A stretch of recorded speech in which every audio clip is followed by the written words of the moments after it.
Hi everybody and welcome to the Mental Toughness and Body Show. My name is Rob Evans and I'm your weight loss coach, health strategist and internationally published author, helping take your life, your business, your health and fitness, mindset and body from where you are right now to being unstoppable. And we are 3 weeks just over into the new year of 2021. And I want to check in with you as to what changes that you've made for your health, fitness, body, mindset this year that you wanted to make at the start of the year. I wanted to just ask you the question, have you done what it is that you wanted to do? Are you where you want to be right now? Because if you are where you are, well done. Well, if you are where you want to be, well done. If you've made the change, well done. But if you are still where you are, I want to ask you this. What if you could just change one little thing that had a massive impact on the rest of your life? And it showed up every day in ways that was like a gift to you, that upon reflection, looking back, you said, wow, I'm just so happy and so glad that I did that one little thing, because it made an immense difference to my life. Imagine just one little thing that you could change. Would you do it? Well, with hindsight, I think you would, if there was one little thing. Let me put this into a financial terms, because most people can relate to money. Imagine if you saved a little money each day, and with the right investment and the compounding interest, you took that money and you grew it every day. You put a little aside every day.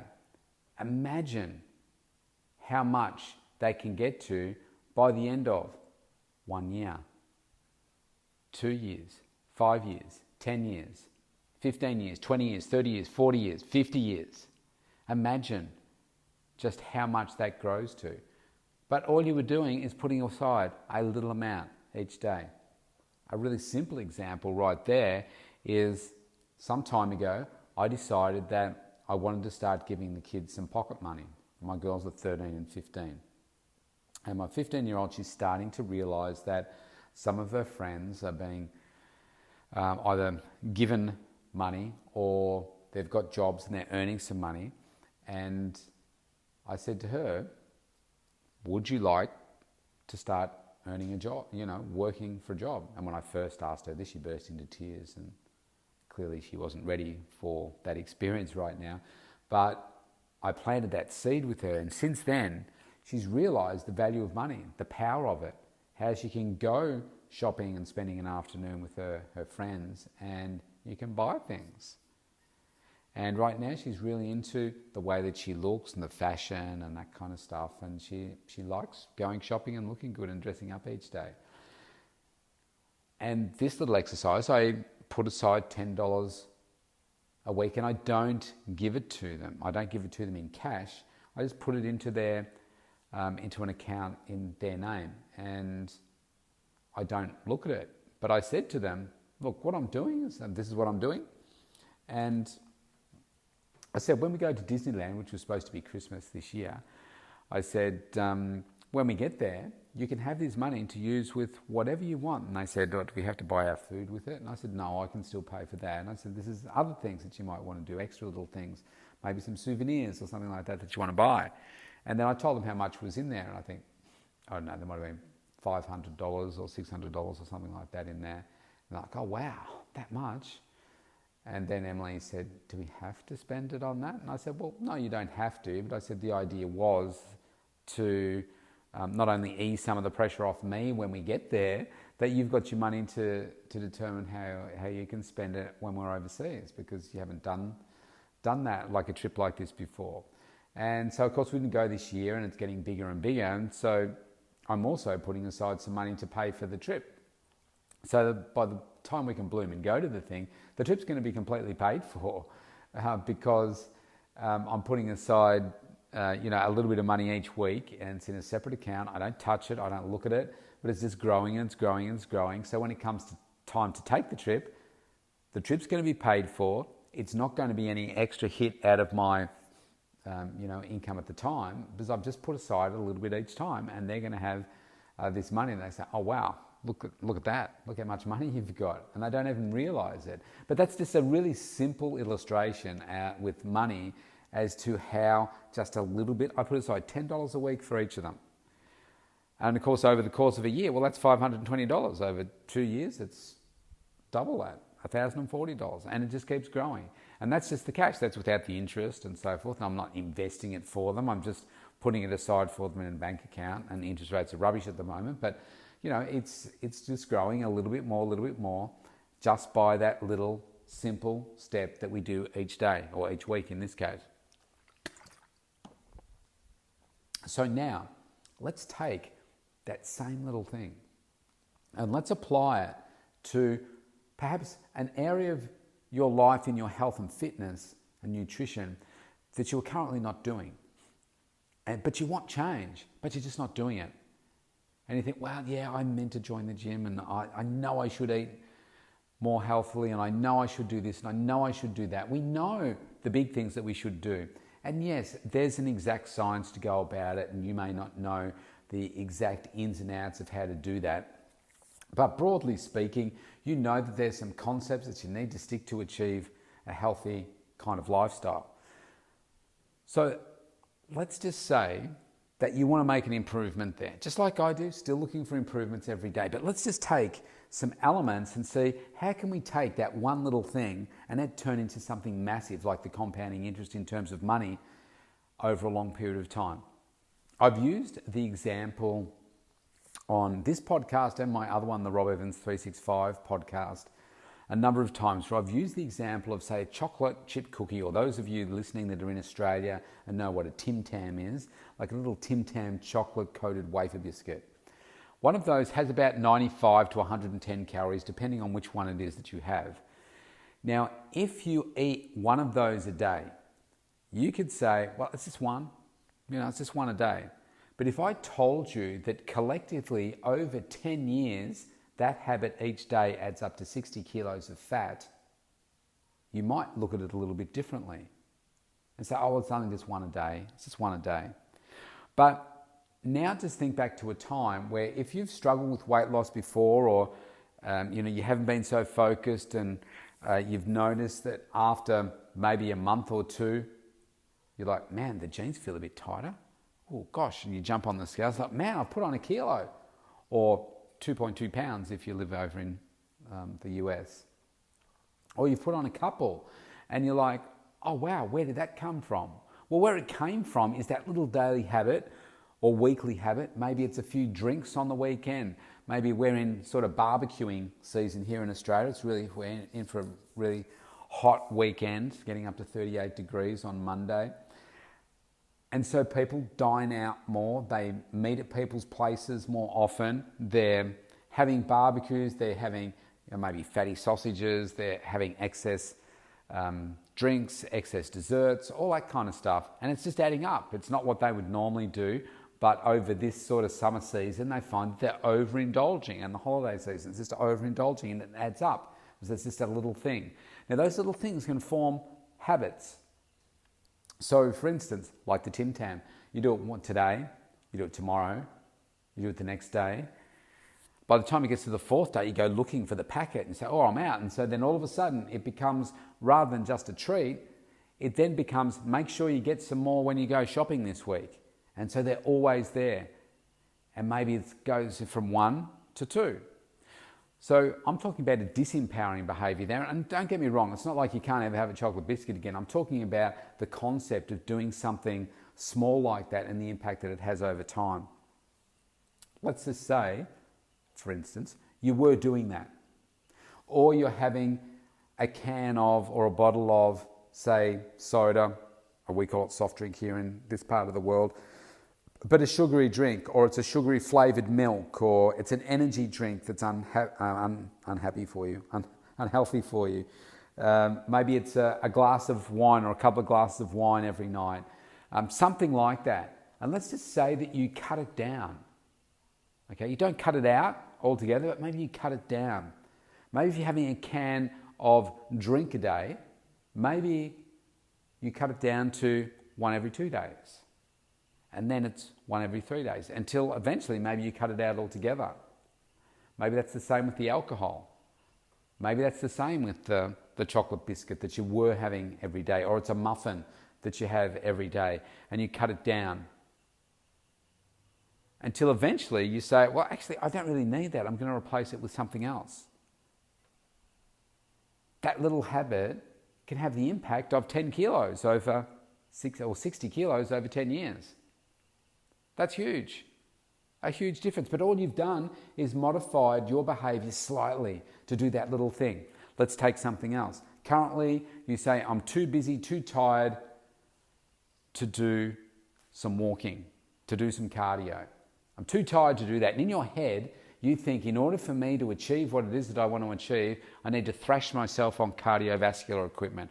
I need to go to the gym and run on the treadmill for hours in order to achieve what it is that I want to achieve. I need to go outside and run for hours to achieve what it is that I want to achieve. Well, I'm here to tell you that I achieved a six-pack this year by walking once a week for 20 minutes. And walking fast, but just walking. Not jogging, because I hate running, but just walking once a week. That's all I did from a cardio perspective. And I did strength training 3 days a week. That's all I did. Six-pack, boom, there you go. But I also paid attention to my food as well. But if you think that that's what you have to do, let's start with this. Currently, you're doing nothing. All right, let's set a goal. Let's start walking. Let's just start moving more. Because what's that going to do? As we move, our brain releases serotonin. That's the really good, happy drug that says to us, you're doing good, mate. You feel good. Look, you're moving. How good does that feel? And then what else happens with that? Well, when you start to feel good and you're moving, you start to feel more energized. You start to feel more focused. You start to change other areas of your life as well. You have more energy. You feel better. It has a huge impact on your mental health, and you just feel good about you being you and what it is that you're doing. Because guess what? I set myself a goal today. I'm going to walk. And I got up and I walked. And I feel great. And I'm going to do it again tomorrow because it felt so good. That's all it takes. Now you say, well, how far am I going to walk? Well, don't worry about the distance, worry about the time. And so, but I don't have time. Well, okay, let's say you find 10 minutes. Can you find 10 minutes? Sure you can. Get up 10 minutes earlier and there's your 10 minutes. You say, yeah, but I use that time to do this. Yeah, but hang on, you did that before anyway. So now, get up 10 minutes earlier and guess what? There's your 10 minutes. And go for a walk. So go one way for 5 minutes and come back, or run go around in I don't mean run, but I was going to say run a circuit, but like walk a circuit, maybe it's around your block. Let's just say that once around your block is 5 minutes. Okay, go twice. There's 10 minutes. I have a bit of a route that I run through, through my estate here, and I've got a couple of different streets that I can cut down to shave off maybe 10, 15 minutes. If I want to go on a longer walk, I don't take that turn off. I go somewhere different. But my goal is for about 20 minutes to do that. I find that for me, it gives me a good mental health charge up, makes me feel good. I can get out and I can get some sunshine. So when it's super hot here, I tend not to do that. I'll do it indoors in air-conditioned comfort on the treadmill, just so I don't completely destroy myself in the sun. I'm just very conscious of the sun and my skin and everything. So I won't do that. Or I'll get up earlier in the morning if my schedule allows that, and I'll do it early in the morning. Otherwise, I tend to do most of my stuff in the middle of the day because I get up so early and work for like 6 or 7 hours, and then I will have a break and do something. So you find the time in your day where it's going to work.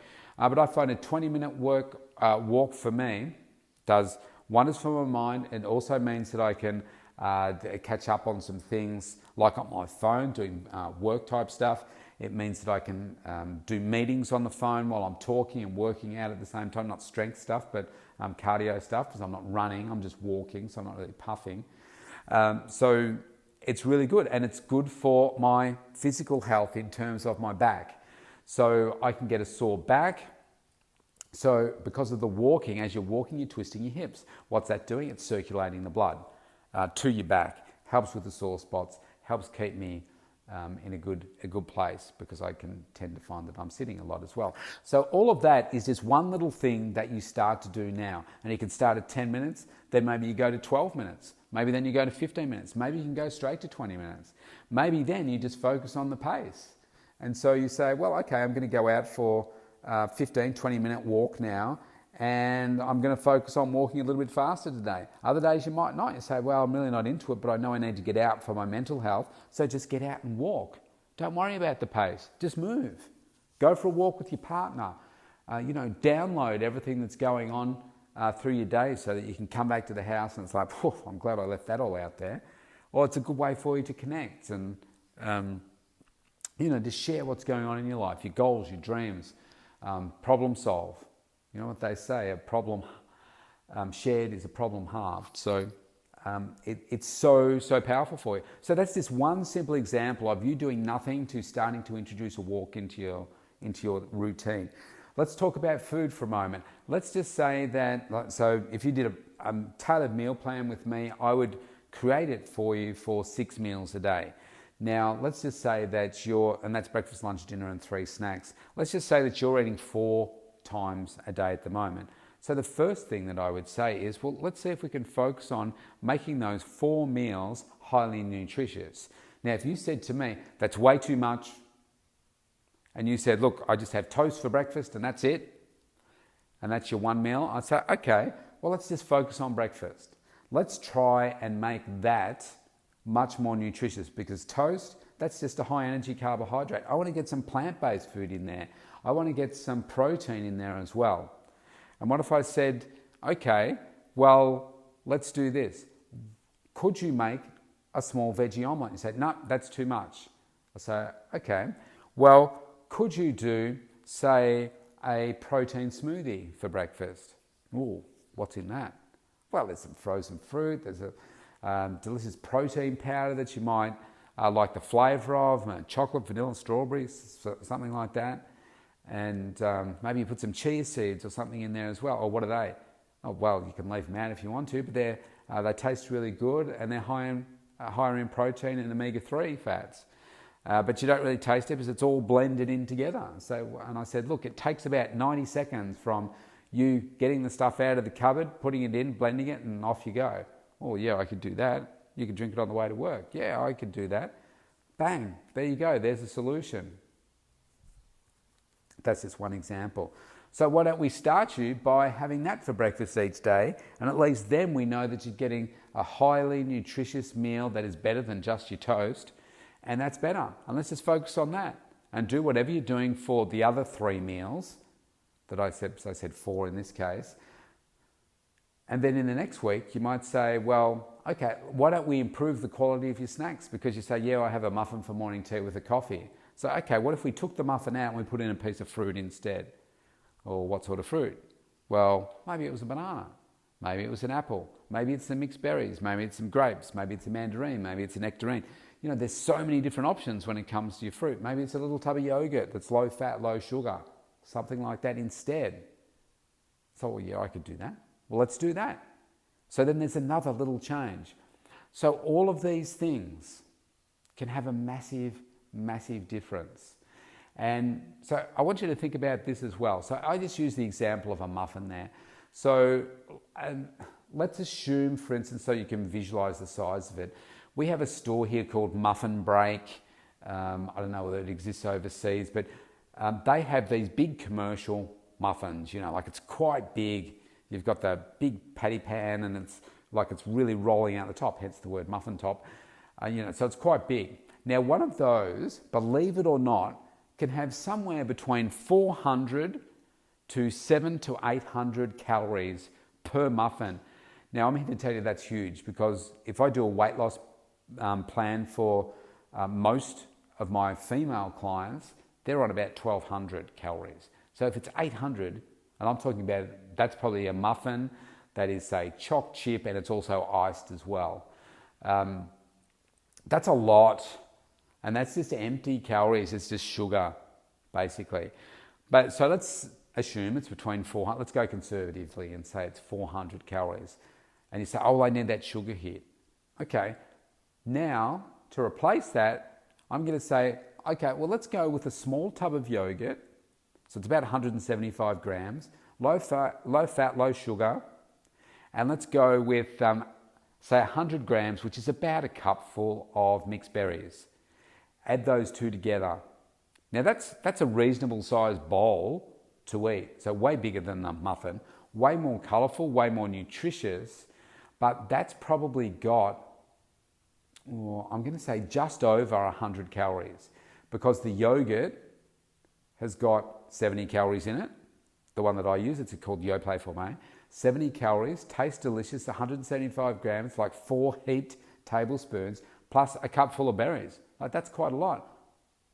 Now all of a sudden, you've taken 300 calories a day. Let's say you had a muffin a day, 300 calories off that meal.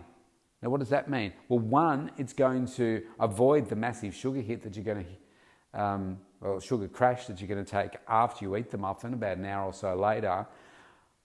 It's going to save you on the calories and you're just going to feel more energized and more focused throughout the day, and you're going to have a better waistline. So again, it's a little thing done consistently that adds up over time to be a massive difference. So the purpose of today has been to check in with where you are right now. Are you doing all the things that you should be doing right now to achieve the results that where you want to be with your health and fitness this year? And say, oh, well, no, it's been really busy. But how fast has January gone? I mean, we're into the third week. Next week, it's the last week of January. And have you made changes that you said you were going to at the end of last year or this year? Say, oh, no, it's been busy. Stop making the excuses and just be honest with yourself and say, well, in your mind, you're obviously creating something that's way too big for you to start now. Because if I said to you,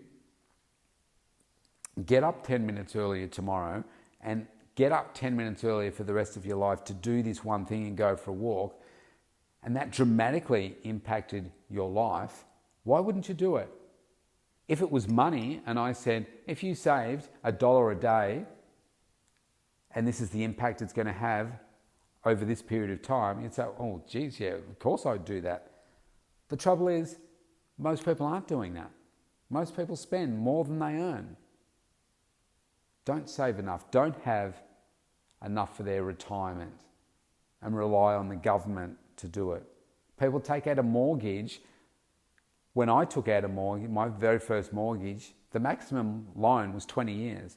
And then because things got so expensive, they took it to 30, like property in Australia is pretty expensive, so they took it to 30 years. Now I think it's up to 31, 32 years in some places that you can get a loan. And some people have no intentions of ever paying it off.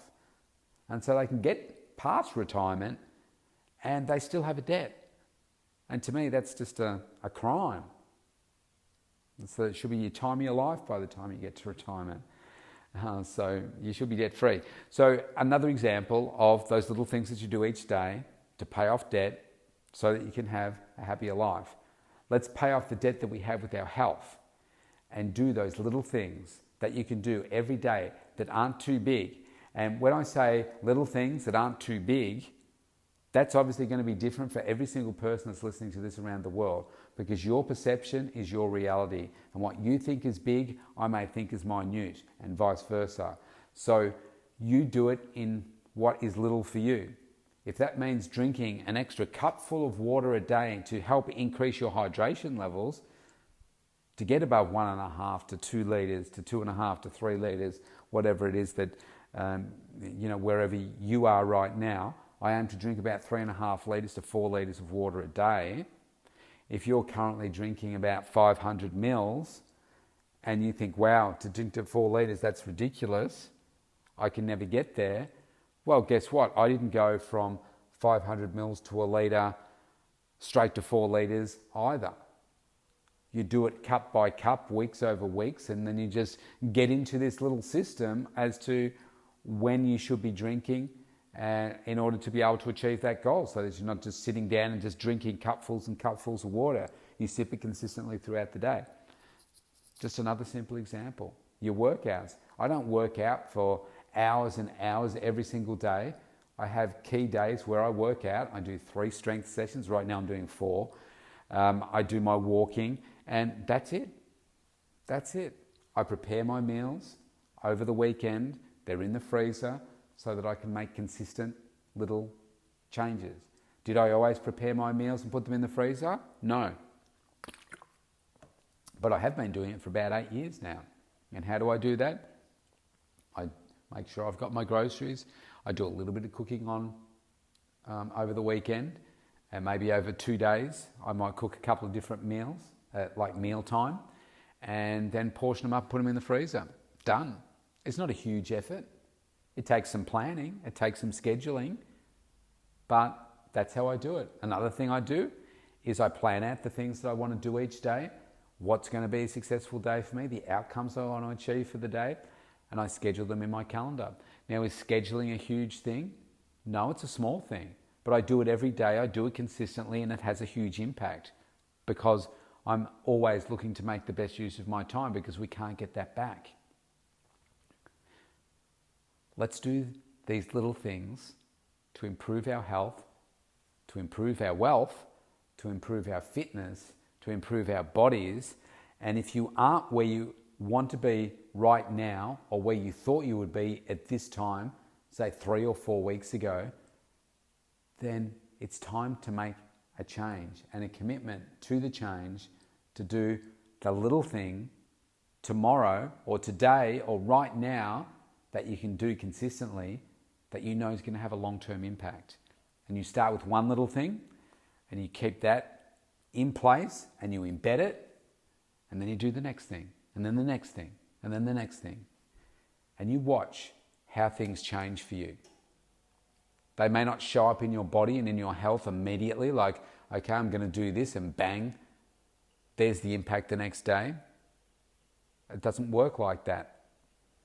It's over the long period of time that these things really compound in your body and in your mindset to really create this amazing level of health that you really deserve. But you've got to work at it like anything. So, practice, practice, practice the little things, because they make a huge difference. Stay safe, and if you want to know how you can do more of this more effectively, more efficiently, how you can get coaching, and how you can have me as your personal coach to keep you accountable, go to the mentaltoughnessandbodyshow.com, opt in for a free consultation. Let's start a conversation. Let's get you moving. Let's get you the results that you want this year. See you tomorrow.